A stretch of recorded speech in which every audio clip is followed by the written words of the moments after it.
भगवते उत्तमश्लोके भक्तिर्भवति नैष्ठिकी मूकं करोति वाचालां पङ्गुं लङ्घयते गिरिं यत्कृपातं वन्दे श्रीगुरुं दीनतारिणं परमानंद माधव श्री चैतन्य ईश्वरा कृष्णाय वासुदेवाय देवकी नंदनाय च नंदगोपकुमाराय गोविंदाय नमो नमः। धृतराष्ट्रवाच धर्मक्षेत्रे कुरुक्षेत्रे समवेतायुत्सवः मामका पाण्डवश्चैव किमकुर्वत सञ्जय शङ्करां नरकायैव कुलज्ञानं कुलस्य च पतन्ति पुत्रा हेस्य पतन्ति पितरो हेषां लुप्तपिण्डोदकक्रियः।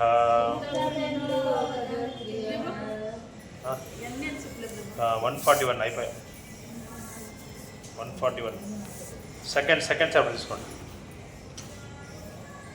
వీడు భగవద్గీత చదువుతాడు, అది తీసుకోండి వాపస్ వీడి దగ్గర. ఊరికి వేస్ట్ చేస్తే కష్టముడు, అపరాధం అయిపోతుంది. 2:7 హరే కృష్ణ 2:7 2:7 ಇಲ್ಲ ಶ್ಲೋಕಾಸು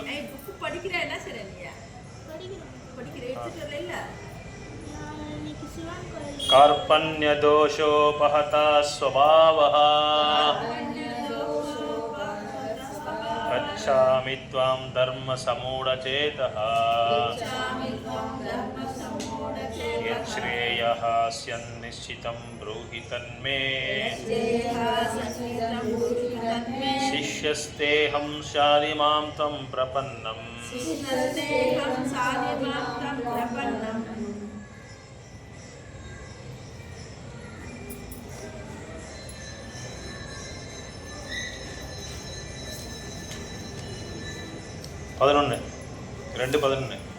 श्रीभगवानुवाच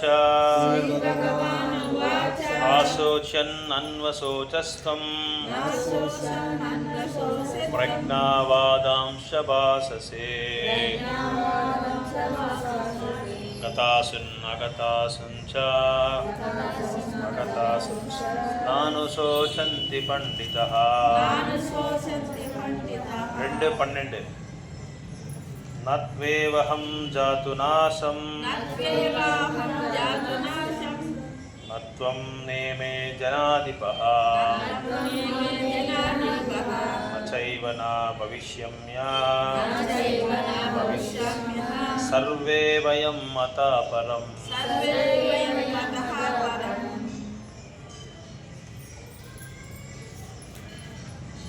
13 देहिनोऽस्मिन् यथा देहे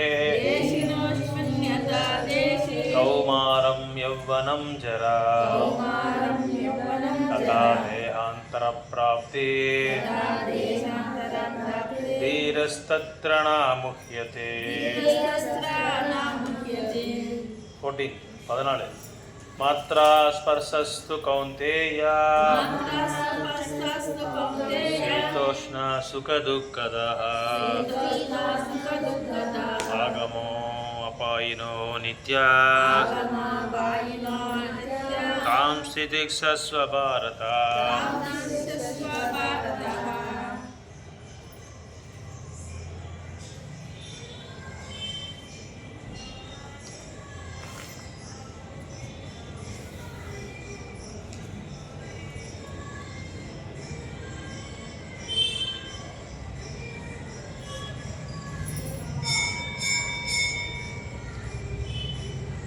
18 ಅಂತವಂತ ಇಮೇ ದೇಹ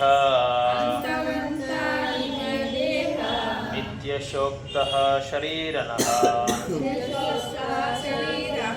ಅನಾಸಿನೋ ಅಪ್ರಮೇಯಸ್ಯ ತಸ್ಮಾದ್ಯುಜ್ಯಸ್ವ ಭಾರತ 20 ನ ಜಾಯತೆ ಮ್ರಿಯತೆ ವಾ ಕದಾಚಿನ್ ನಯಂ ಭೂತ್ವಾ ಭವಿತಾ ವಾ ನ ಭೂಯಃ ಅಜೋ ನಿತ್ಯಃ ಶಾಶ್ವತೋऽಯಂ ಪುರಾಣೋ ನ ಹನ್ಯತೆ ಹನ್ಯಮಾನೇ ಶರೀರೇ 22 ವಾಸಾಂಸಿ ಜೀರ್ಣಾನಿ ಯಥಾ ವಿಹಾಯ ನವಾನಿ ಗೃಹಣಾತಿ ನರೋಪರಾಣಿ ತಥಾ ಶರೀರಾಣಿ ವಿಹಾಯ ಜೀರ್ಣಾನಿ ಅನ್ಯಾನಿ ಸಂಯಾತಿ ನವಾನಿ ದೇಹಿ 23 ನಯನಂ ಚಿಂದಂತಿ ಶಸ್ತ್ರಾಣಿ ನಯನಂ ದಹತಿ ಪಾವಕಃ ಚೈನಂ ಕ್ಲೇದಯಂತ್ಯಾಪೋ ನಾಶೋಷಯತಿ ಮಾರುತಃ எந்த ஸ்லோகம் முடிச்சிருக்கோம் லாஸ்ட் வகுப்புல 23 ஆயிடுச்சா? ஓகே 24 ஸ்லோகம் பார்க்கலாம். இன்னைக்கு அத்தியாயம் 2 ஸ்லோகா 24. அச்சேத்யோயம் அதயோயம் அச்சேத்யோயம் அதயோயம் அக்லேத்யோ சோஸ்யேவ ச யோசோஸ்யே நித்ய சர்வகதः ஸ்தானோர் நித்ய சர்வகதः ஸ்தானோர் அச்சோலயம் சனாதனः படிங்க. அச்சேத்யோயம் அதயோயம் அக்லேத்யோ சோஸ்யேவ ச நித்ய சர்வகதः ஸ்தானோ அச்சலோயம் சனாதனः அச்சேத்யோயம் அத்யோயம் அக்லேத்யோ சோஸ்யேவ ச நித்ய சர்வகதः ஸ்தானோ அச்சலோயம் சனாதனः. நெக்ஸ்ட் அச்சேத்யோயம் அதன்யோயம் அதயோயம்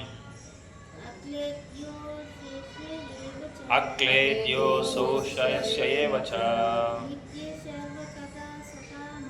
நித்ய சர்வகதः ஸ்தானோ அச்சலோயம் சனாதனः. Word by word. அச்சேத்யः அன்பிரேக்கபிள். தமிழ்ல படிங்க. வெட்ட முடியாதவன். அயம் இந்த ஆத்மா. ஆதயः எரிக்க முடியாதவன். அயம் இந்த ஆத்மா கரைக்க முடியாதவன். அசோஷ்ய உலர்த்த முடியாதவன். நிச்சயமாக ச மேலும் நித்யா நித்தியமானவன். சர்வகதः எங்கேயும் நிறைந்தவன். ஸ்தானம் மாற்ற இயலாதவன். அச்சலா அசைக்க முடியாதவன். அயம் இந்த ஆத்மா. சனாதனா நித்தியமாக இருப்பதவன்.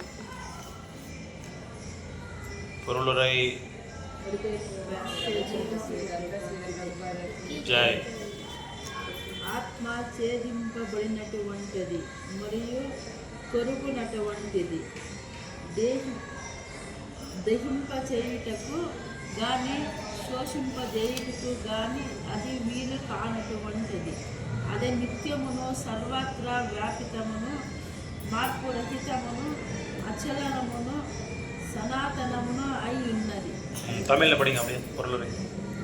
ஜீவாத்மா வெட்ட முடியாதவன், படைக்க முடியாதவன், எரிக்கவோ உலர்த்தவோ முடியாதவன். எரிப்பவன் எரிக்கவோ உலர்த்தவோ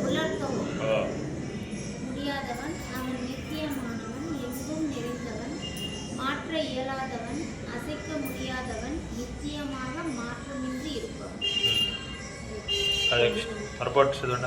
தமிழ் பர்போட் நீங்க பொருளுரை அணு ஆத்மாவின் இக்குணங்கள் அனைத்தும் முழு ஆத்மாவின் நித்தியமான அணு அங்கம் என்பதையும் எவ்வித மாற்றமும் இன்றி அவ்வாறாக அணுவாகவே அவன் எங்கும் இருக்கிறான் என்பதையும் நிச்சயமாக உறுதி செய்கின்றன. அத்வைத கொள்கை விஷயத்தில் சற்றும் பொருளாது. ஏனெனில் தனி ஆத்மாக்கள் ஒருவருக்கு பயன்படுகிறது என்பது ஒருபோதும் நடக்க முடியாதது.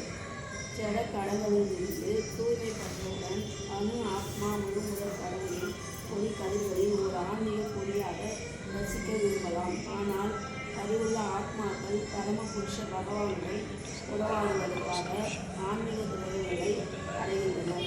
கடவுளால் படைக்கப்பட்ட எல்லா இடங்களிலும் ஜீவாத்மாக்கள் நிறைந்திருப்பதால் சர்வ கதா எனும் சொல் முக்கியத்துவம் வாய்ந்ததாகும். ஜீவாத்மாக்கள் நிலத்திலும் நீரிலும் காற்றிலும் பூமிக்கடியிலும் ஏன் நெருப்பிலும் கூட வாழ்கின்றனர்.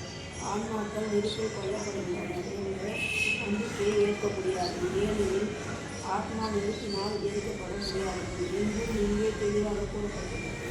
எனவே சூரிய கிரகத்திலும் அங்கு வாழ்வதற்கேற்ற உடலை கொண்ட ஜீவாத்மாக்கள் இருக்கின்றனர் என்பதில் ஐயமேதும் இல்லை. சூரிய கிரகத்தின் வழிபாடுகள் எவை என்று சர்வ கதா என்னும் சொல் உள்ளற்றதாகிறது.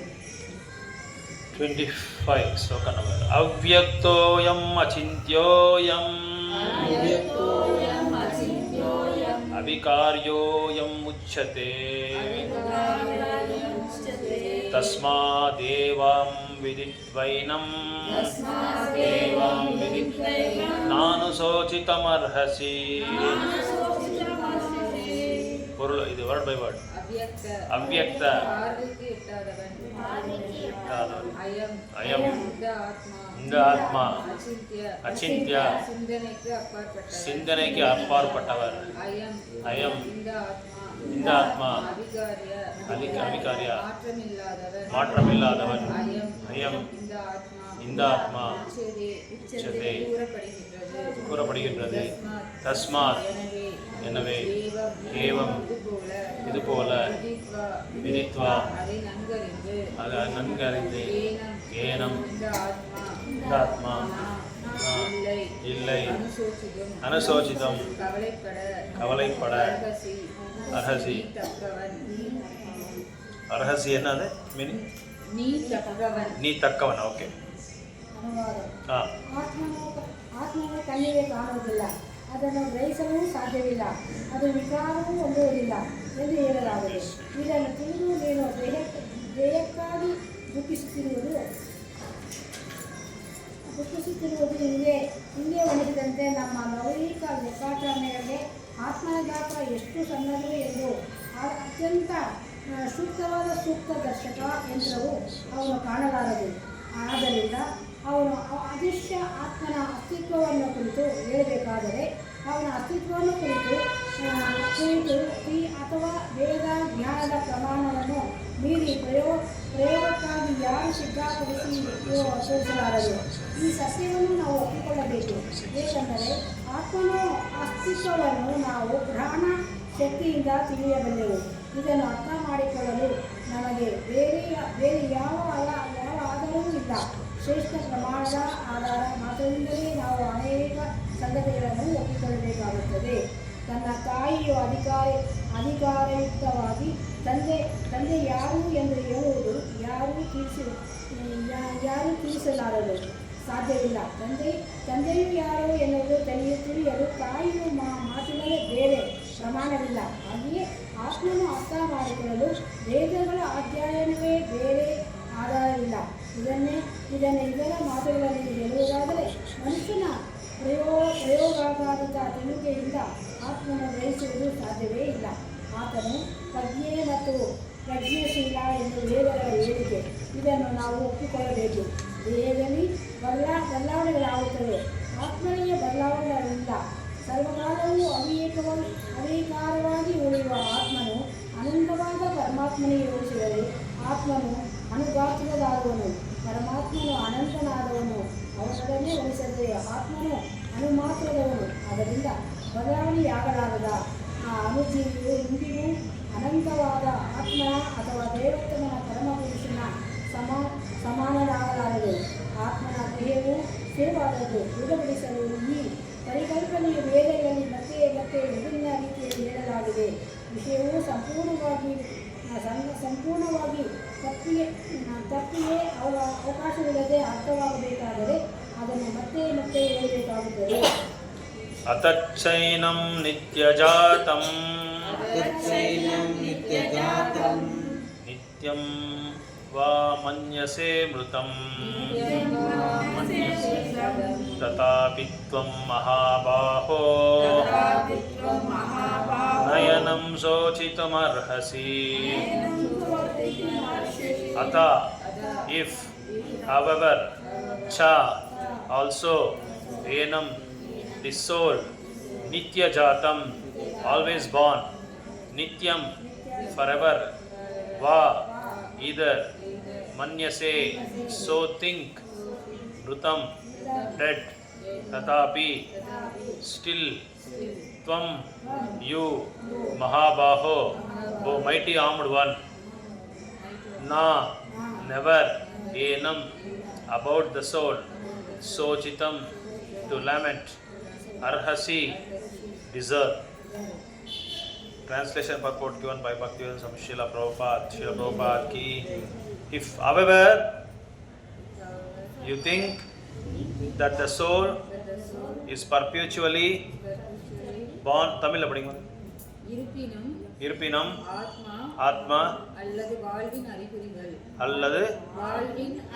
வாழ்வின் அறிகுறிகளை எப்போதும் பிறந்து இறந்து கொண்டிருப்பதாக நீ எண்ணினாலும் பலம் பொருந்திய உயங்களை உடையவனே, நீ கவலைப்படுவதற்கு காரணம் ஏதும் இல்லை.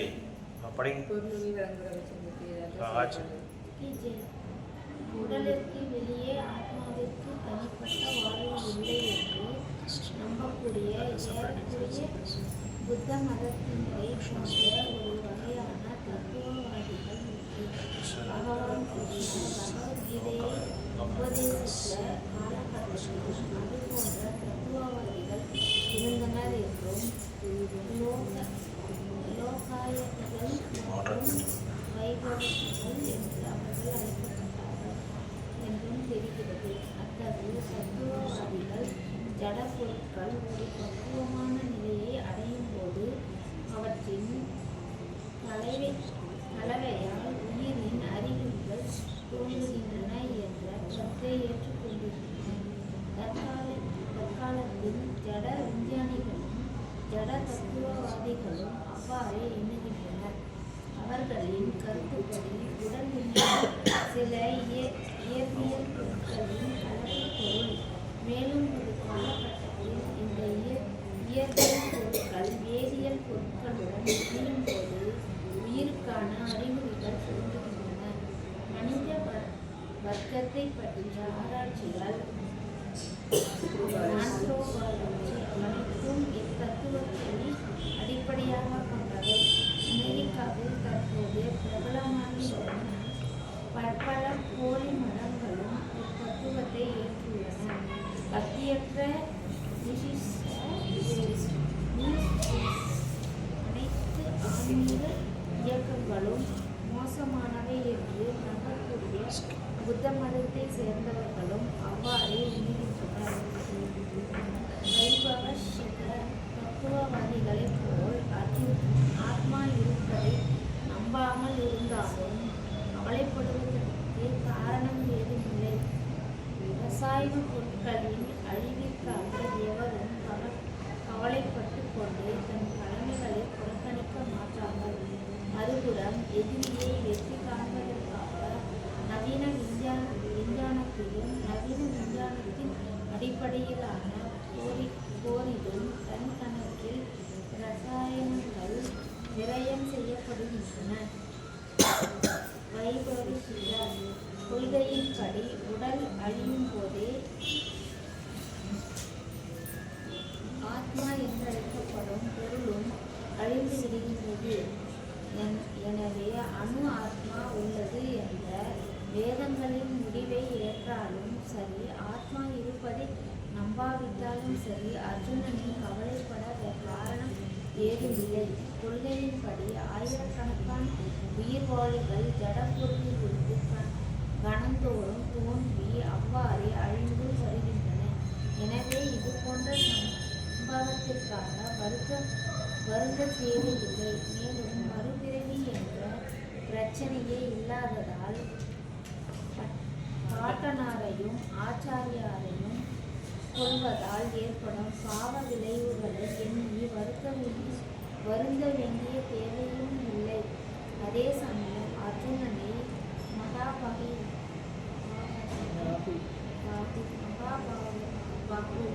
பலம் பொருந்திய புயங்களை உடையவனே என்று கிண்டலுடன் அழைக்கின்றார் கிருஷ்ணர்.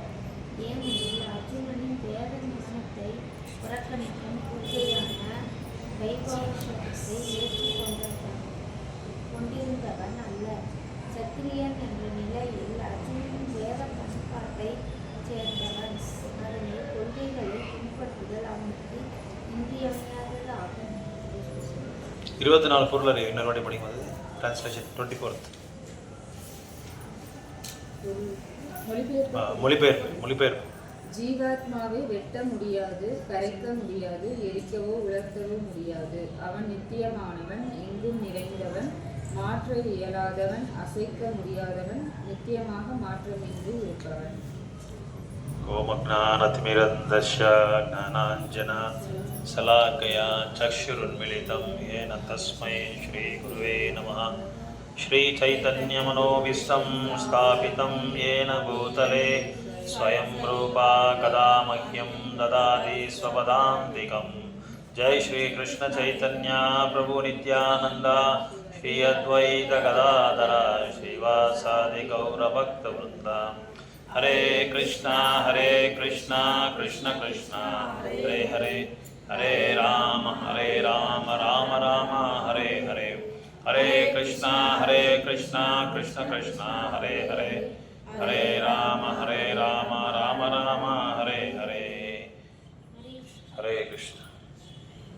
ஸோ பகவான் கிருஷ்ணர் அர்ஜுனர் முன்னிட்ட அந்த பிரதிவாதத்துக்கு பதில் கொடுக்குற ஆரம்பிச்சிட்டாங்க. இந்த 2வது அத்தியாயத்தில் 7வது ஸ்லோகத்தில் அவர் உங்களை நான் குருவாக ஏற்றிக்கிறேன்னு சொல்லி அர்ஜுனர் எப்போ அந்த தீர்மானத்தை எடுத்தாரோ அதுக்கப்புறம் கிருஷ்ணர் ஆத்மாவை பற்றியும் உடலை பற்றியும் சொல்ல ஆரம்பிச்சிட்டாங்க.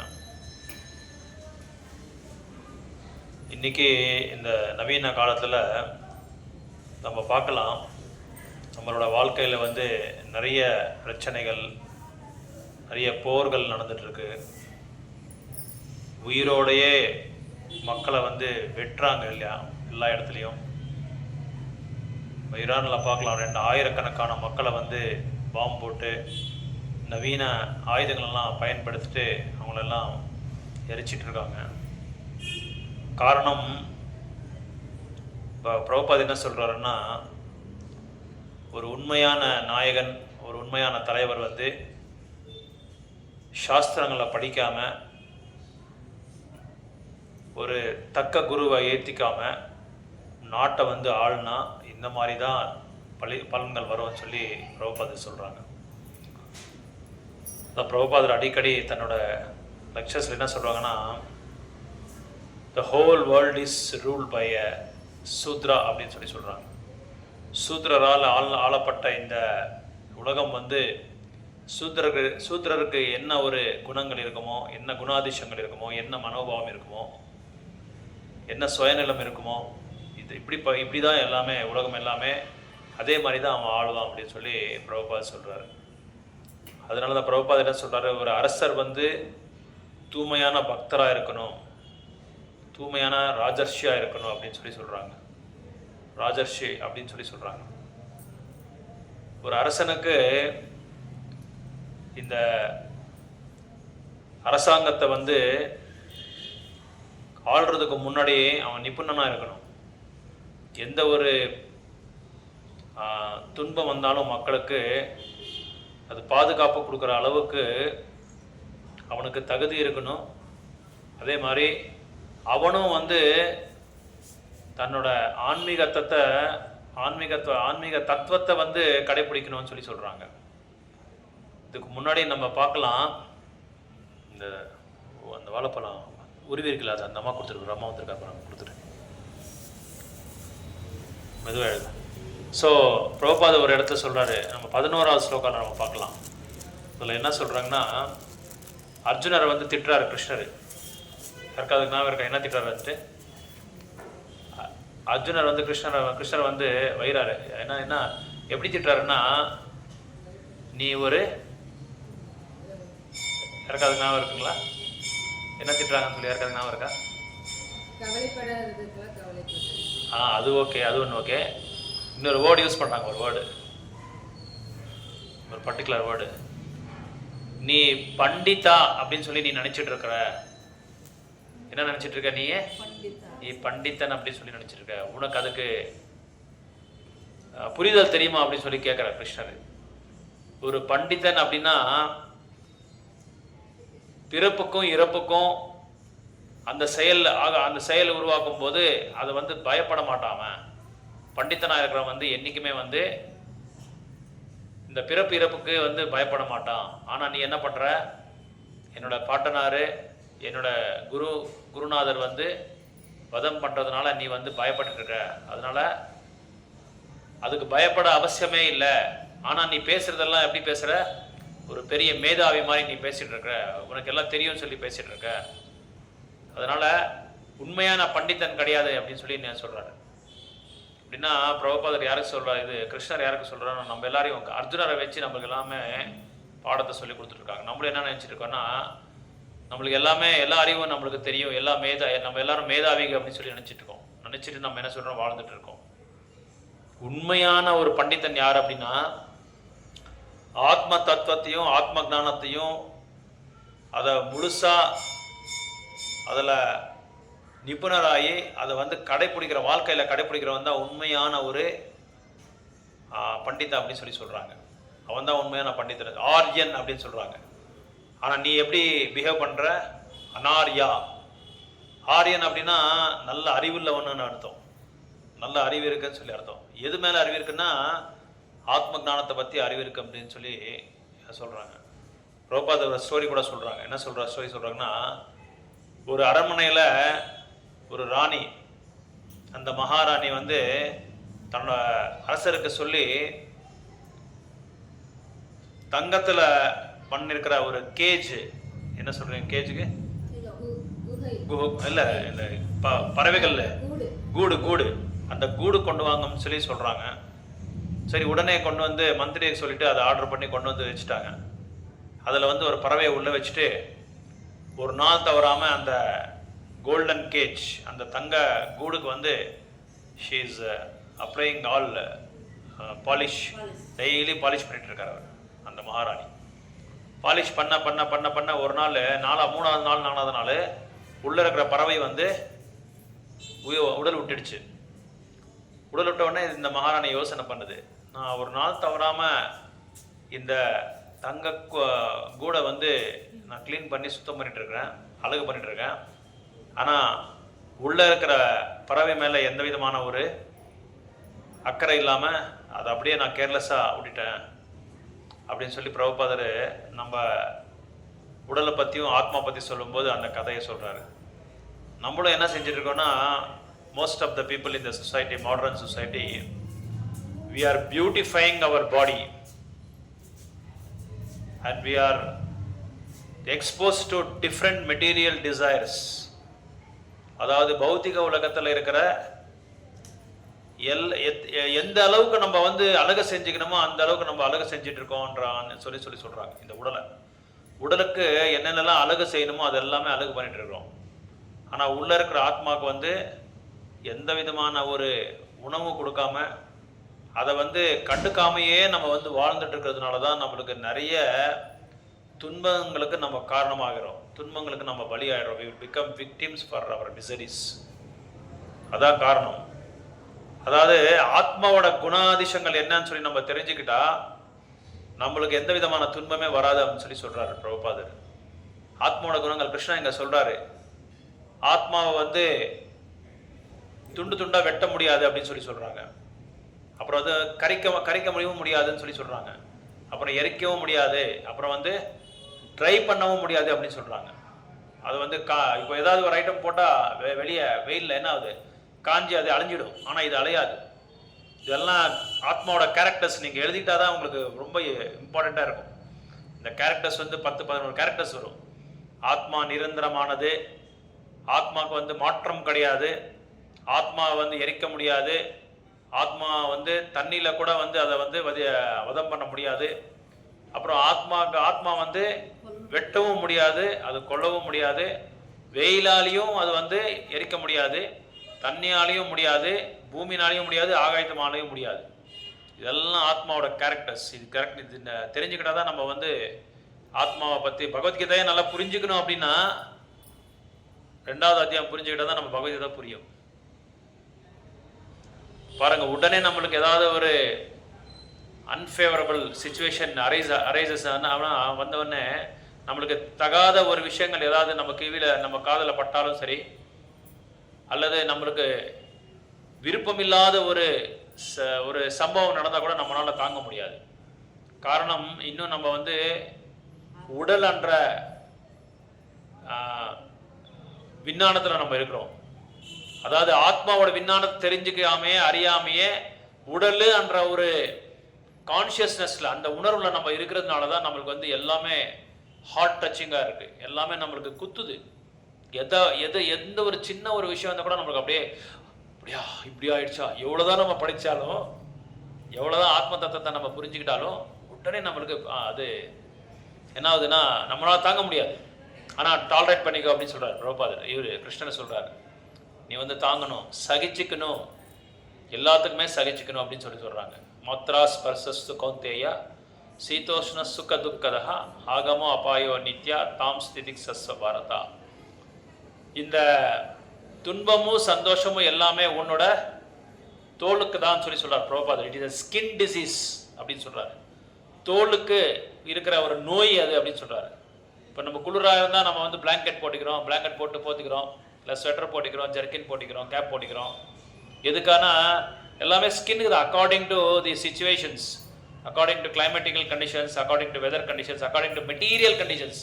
மொத்தமாக சொல்லணும்னா பௌதிகமான நிலைக்கு வந்து தகுந்த மாதிரி நம்ம என்ன செய்கிறோம், நம்மளை நம்ம பாதுகாப்பு பண்ணிக்கிறோம். ஆனால் அது ஸ்திர காலமாக சாஸ்வதமாக இருக்க போகிறது இல்லை. எப்பொழுதுமே குளிர் இருக்கிறது இல்லை. இப்போ பாருங்கள், உத்தராயண காலம் ஸ்டார்ட் ஆயிடுச்சு. கொஞ்சம் கொஞ்சமாக குளிர் வந்து லாஸ்ட் வீக்கில் இருக்கிற குளிர் இப்போ இல்லை இல்லையா, நம்ம ஃபீல் பண்ணலாம். லாஸ்ட் வீக்கில் நானும் நடங்கிட்டேன், பார்த்தேன் உங்களெல்லாம் ரொம்ப கஷ்டப்பட்டீங்க நீங்கள்.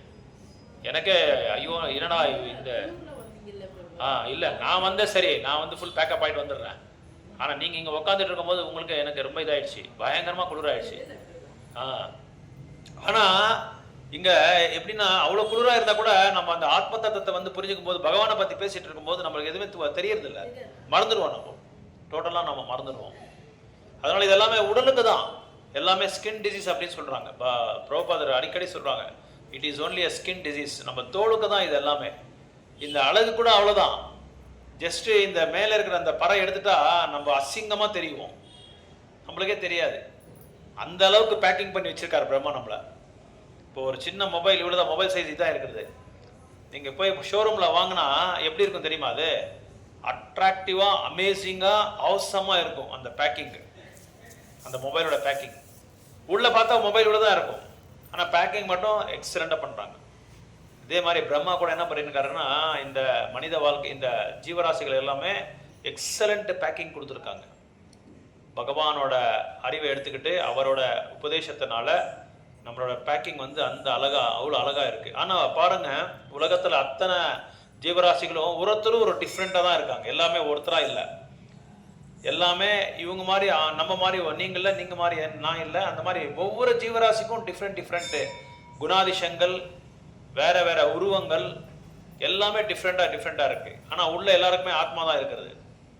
ஆத்மா இருக்குது. ஆனால் வெளிப்படையாக வந்து நம்ம கர்மத்துக்கு அனுசாரமாக, நம்மளோட செயல்களுக்கு அனுசாரமாக நம்மளுக்கு என்ன செஞ்சுருக்காங்க, அந்தந்த உடல், அந்தந்த இடமும், அந்தந்த விருப்பமும் நம்மளுக்கு கொடுத்துருக்காங்க. இப்போ நம்ம வந்து வாட்ச் போடுறது இல்லைன்னா அது கூட என்னோட கர்மானுசாரம் தான்.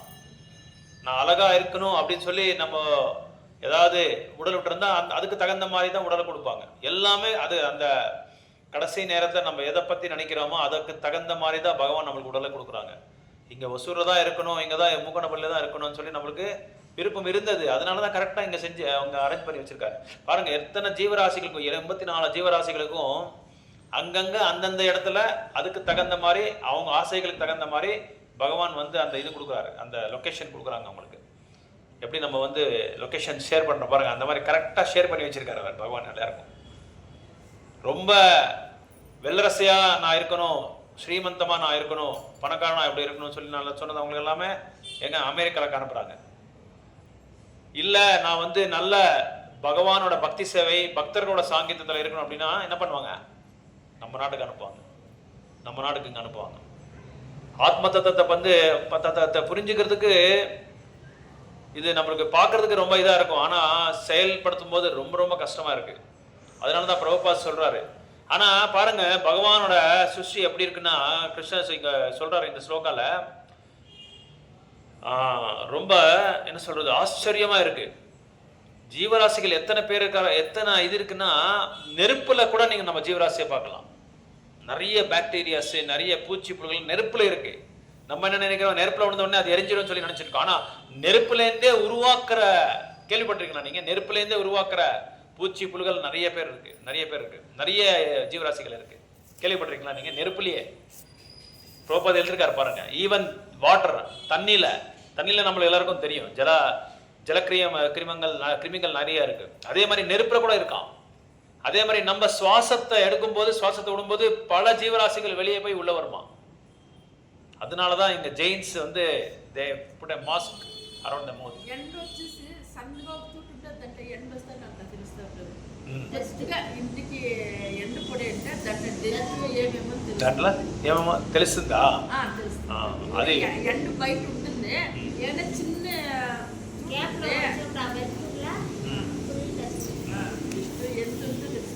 ஸோ இங்கே என்ன சொல்ல வரேன்னு, நான் பகவானோட படைப்பு எப்படி இருக்குன்னா, இப்போ சூரிய மண்டல லோகத்தை நம்ம போய் வாழ முடியுமா?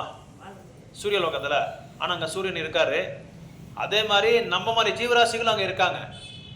உங்களுக்கு தெரியுமோ தெரியாது, நம்ம மாதிரி ஜீவராசிகள் வாழ்ந்துட்டு இருக்காங்க. எப்படி வாழ்கிறாங்க அப்படின்னா, அந்த லோகத்துக்கு தகுந்த மாதிரி ஒரு உடல் அவங்களுக்கு கொடுக்குறாங்க பகவான். இப்போது மீன் இருக்குது, மீனை கொண்டு வந்து நம்ம வெயிலில் வச்சா இருக்குமா, அது பூமி மேலே வச்சா இருக்குமா? இருக்காது.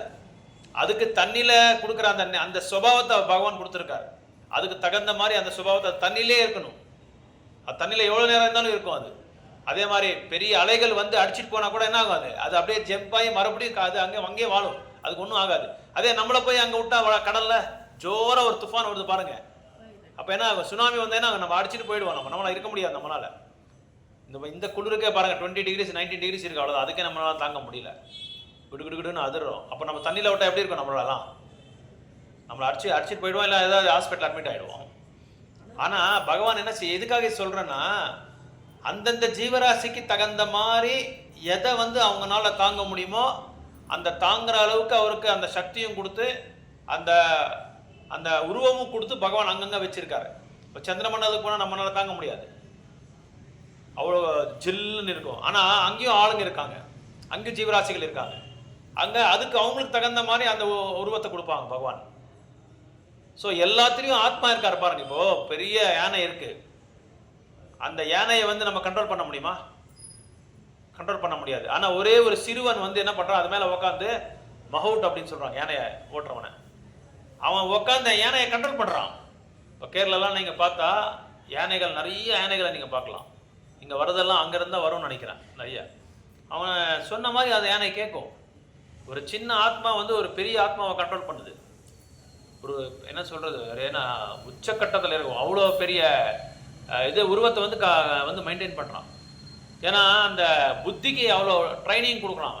அவன் புத்திக்கு அவ்வளோ ட்ரைனிங் கொடுத்து இதை எப்படி கண்ட்ரோல் பண்ணுன்ற அந்த பயிற்சி அவன் எடுத்துக்கிறான். அதனால தான் அவனால் கண்ட்ரோல் பண்ண முடியாது. அவ்வளோ பெரிய யானையில் கூட ஆத்மா இவ்வளோ தான் இருக்கும்.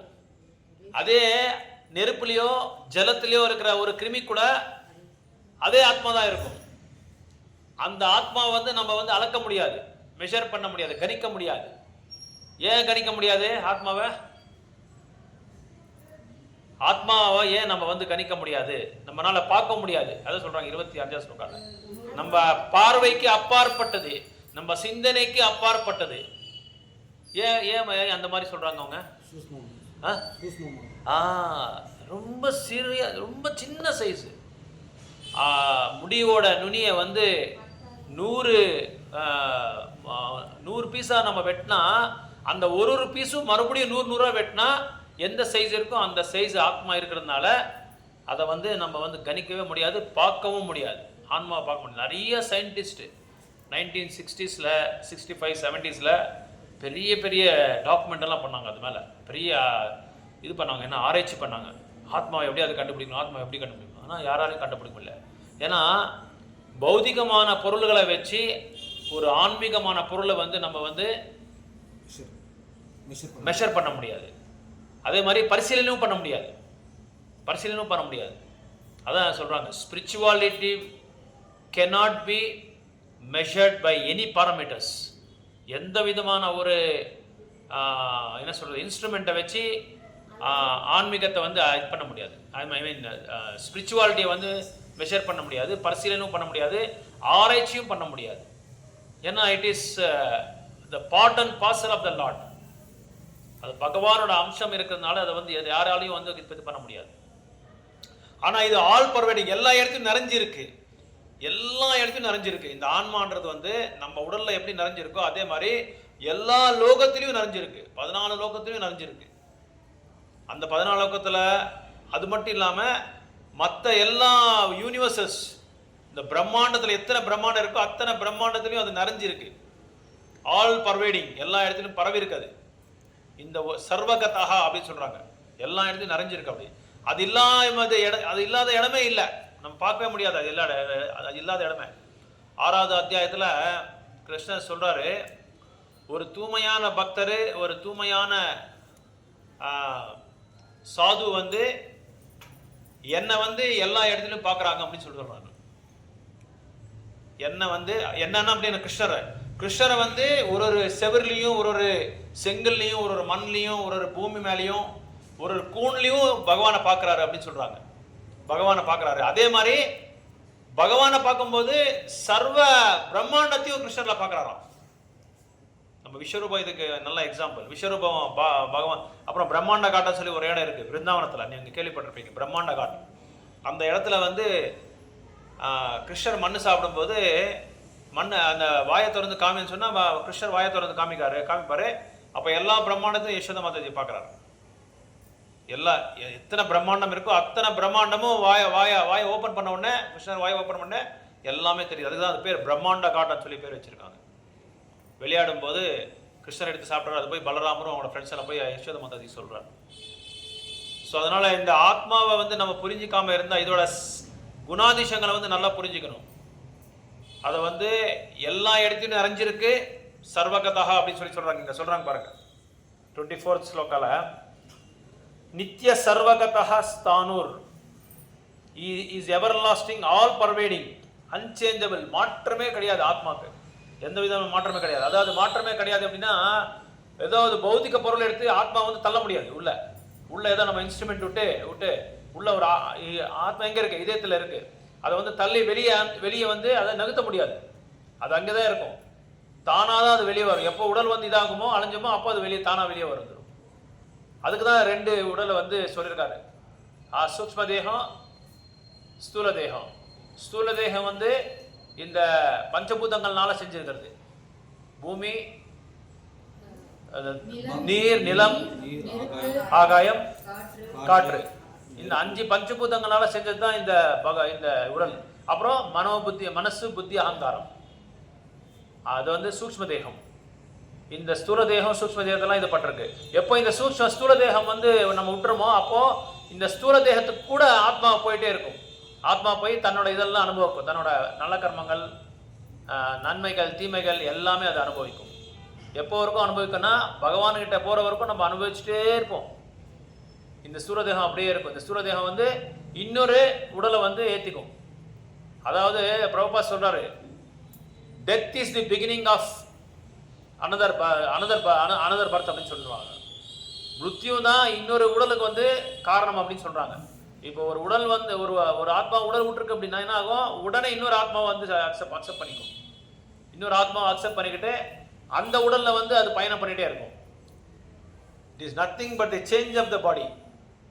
நம்ம உடலை எப்படி வாசாம்சி ஜீர்ணானி யதா விஹாயா, எப்படி உடலை வந்து துணியை வந்து ஆடையை வந்து நம்ம சேஞ்ச் பண்றோமோ அதே மாதிரி ஆத்மா கூட என்ன ஆகுது, இன்னொரு உடலை வந்து சேஞ்ச் பண்ணிக்கும். ஒரு உடல்ல இருந்து இன்னொரு உடலை சேஞ்ச் பண்ணிக்கும். இந்த அதுக்கு ஆகிட்டு என்ன பண்ணுவான், நம்ம இது கிழிஞ்சிட்டு என்ன பண்ணுவான், துணியை தூர போட்டு இன்னொரு புதுசா ஒரு ஆடையை போட்டிக்கும். அதே மாதிரி தான் ஆத்மாவும் அந்த உடலை விட்டு இன்னொரு உடலுக்கு வந்து பயணம் பண்ணிக்கும். அந்த உடலை வந்து ஏற்றிக்கும். ஸோ அதான் இங்கே சொல்றாங்க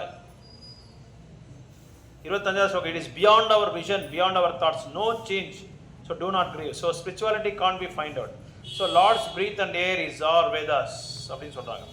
no alternative, no replacement. So ஆத்மாவை வந்து அது மற்ற ஒரு பொருளால் அதை வந்து ரீப்ளேஸ் பண்ணவும் முடியாது. அதே மாதிரி இன்னொரு ஆல்டர்னேட்டிவும் கிடையாது. இந்த ஆத்மாவோட இன்னொரு ஆத்மான்னு சொல்லி அது வந்து நம்ம சேஞ்ச் பண்ணவும் முடியாது.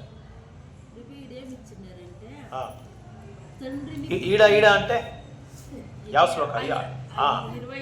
25 అని చెప్పండి. తండ్రిని గుర్తించుటకు తల్లి ప్రామాణికత ఒక్కటే మార్గం అనేసినట్టు. అవునవును, good, very good, very good question. ఇక్కడ అదే 25 శ్లోక కదా వస్తాను. It is said that the soul is invisible, inconceivable, immutable and unchangeable. 25வது ஸ்லோகத்தில் என்ன சொல்றாங்கன்னா, ஒரு ஆத்மா வந்து நம்ம பார்வைக்கு அப்பாற்பட்டது, நம்ம சிந்தனைக்கு அப்பாற்பட்டது.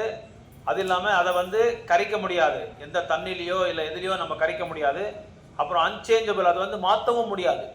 அதுக்கப்புறம் knowing this you should not, இதெல்லாம் தெரிஞ்சுக்கிட்டு நீ வந்து உன்னோட நீ வந்து துன்பத்துக்கு ஆளாகாது அப்படின்னு சொல்லி கிருஷ்ணர் சொல்றாரு. As describe previous the magnitude of. அப்புறம் ஏன் வந்து நம்ம பார்வைக்கு அப்பாற்பட்டதுன்னா, பிகாஸ் ஆத்மாவோட சைஸ் வந்து ரொம்ப ரொம்ப சின்னதுன்னு சொல்லி நம்ம சொல்லவே முடியாது. சின்னது கூட இல்லை, அது கண்ணு அப்பாற்பட்டது, நம்ம பார்வைக்கே தெரியாமல் இருக்கிறது. அதான் நம்ம சொல்லியிருக்கேன்ல, அந்த ஸ்லோகா இருக்கு இல்லையா, அந்த கேஷா அப்படின்னா இந்த முடியோட நுனியை வந்து 1000 பார்ட்ஸை வந்து நம்ம டிவைட் பண்ணால் எவ்வளோ வருதோ, 10,000 பார்ட்ஸை டிவைட் பண்ணால் என்ன சைஸ் வருதோ அந்த சைஸோட சின்னது அப்படின்னு சொல்லி சொல்கிறாங்க. அதனால அது நம்ம பார்வைக்கு அப்பாற்பட்டது. நம்ம சிந்தனைக்கு அப்பாற்பட்டதுன்னா இப்போ இதை வச்சு இந்த சிந்தனையை வச்சு நம்ம வந்து ஆத்மாவை புரிஞ்சிக்க முடியாது. நம்மளுக்கு இருக்கிற சிந்தனையை வச்சு அதை புரிஞ்சிக்க முடியாது அப்படின்னு சொல்கிறாங்க. இந்த பௌதிகமான இந்திரியங்களை வச்சு நம்ம வந்து அதை புரிஞ்சிக்க முடியாது அப்படின்னு சொல்கிறாங்க. அப்புறம் அது மாற்ற முடியாது, எதனாலையும் அதை வந்து சேஞ்ச் பண்ண முடியாது. அப்புறம் இங்கே என்ன சொல்கிறாங்கன்னா,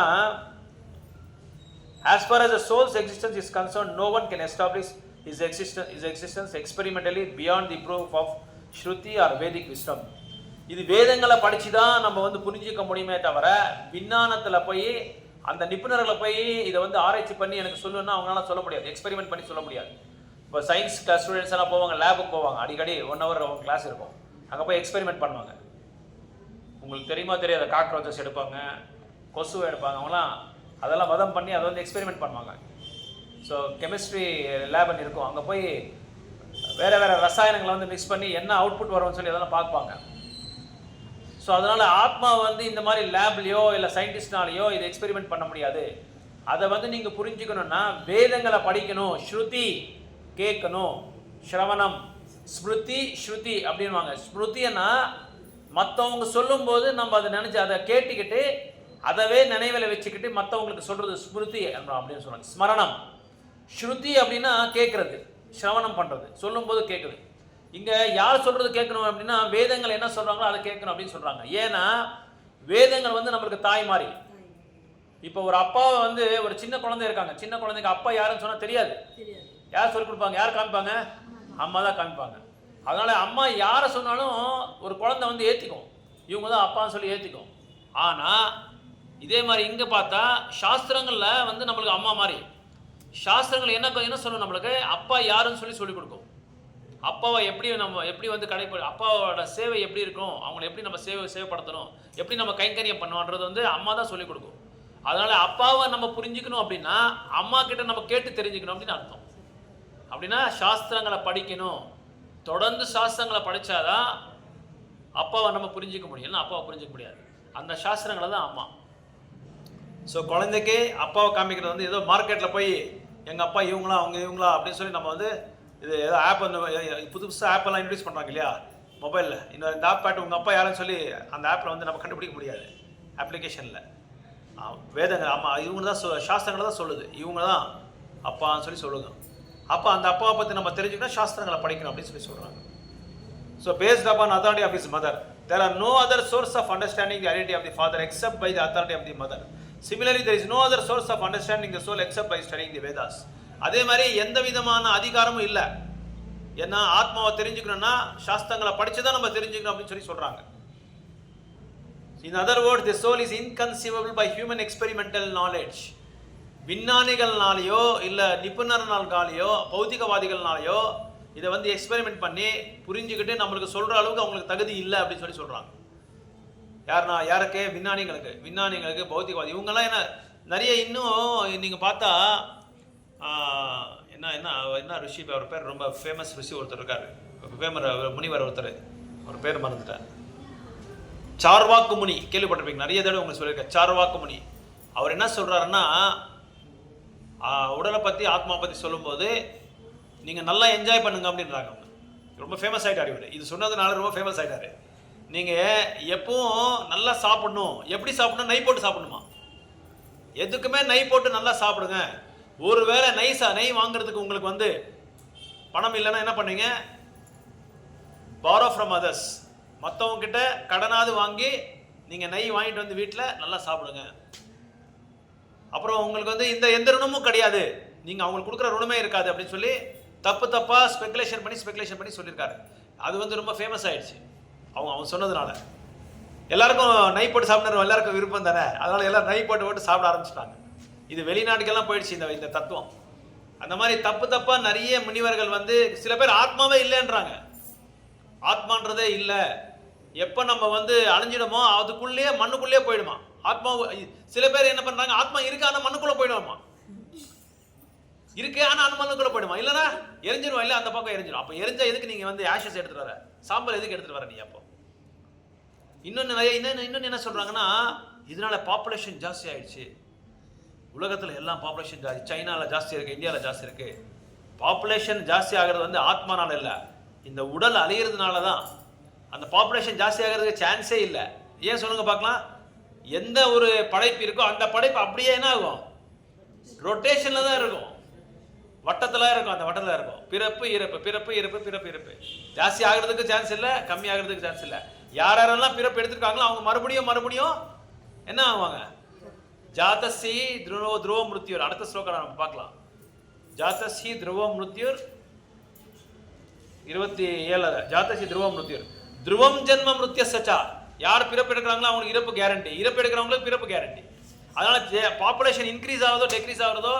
ஒருத்தர் யாரை கேட்டாரா பிரபுபாதரை, என்ன பிரபுபாதரை நீங்கள் என்னென்னமோ நிறைய உபதேசங்கள் கொடுக்குறீங்க, ஆனால் பாப்புலேஷன் குறைக்கிறதுக்கு நீங்கள் எதுவுமே ஒரு உபதேசம் ஒரு சஜஷனே கொடுக்கலன்னா, எங்கப்பா பாப்புலேஷன் என்ன ஜனசங்கியா, இதை பற்றி நீ பேசுகிற? ஜனத்தொகையை பற்றி உனக்கு அறிவே இல்லை, ஆத்மா பற்றி நீ அறிவு தெரிஞ்சாதான் உனக்கு ஜனத்தொகையை பற்றி உனக்கு அறிவு வரும். யாரெல்லாம் படைப்பில் இருக்காங்களோ அவங்களே தான் மறுபடியும் பிறப்பு எடுப்பாங்க. இப்போ நம்ம வீட்டில் நம்ம ஒரு தாத்தா இறந்துருக்காரு அப்படின்னா அந்த தாத்தா மறுபடியும் பிறப்பு எடுப்பார். மறுபடியும் அவர் என்ன பண்ணுவார்? பேரனா வருவார், பேத்தியா வருவார், ஏதோ ஒரு இதில் வந்துட்டே இருப்பாங்க. வந்துட்டு அது கண்டினியூ ஆகிட்டே இருக்கும். அந்த சர்க்கிள் வந்து கண்டினியூ ஆகிட்டே இருக்கும். அதனால் ஜனத்தொகைக்கு அதுக்கு சம்பந்தமே இல்லை. போல் நீங்கள் லேட்டாக சொல்கிறீங்க. ஓகே, சாண்டிங் பண்ணலாம். ஹரே கிருஷ்ணா. சாண்டிங் பண்ணலாம், இம்மிடியேட்டாக சாண்டிங் பண்ணலாம்.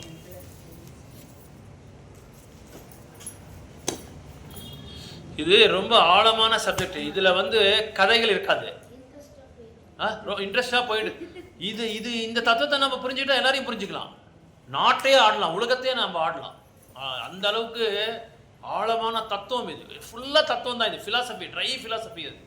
ஆனால் இன்ட்ரெஸ்டாக கேட்டால் உண்மையாக என்னென்ன நடக்கிறதுன்னு சொல்லி நம்மளுக்கே ஒரு ஃபீலிங் வந்துடுது, நம்மளுக்கு அந்த உணர்வு வந்துடுது. ஓகே.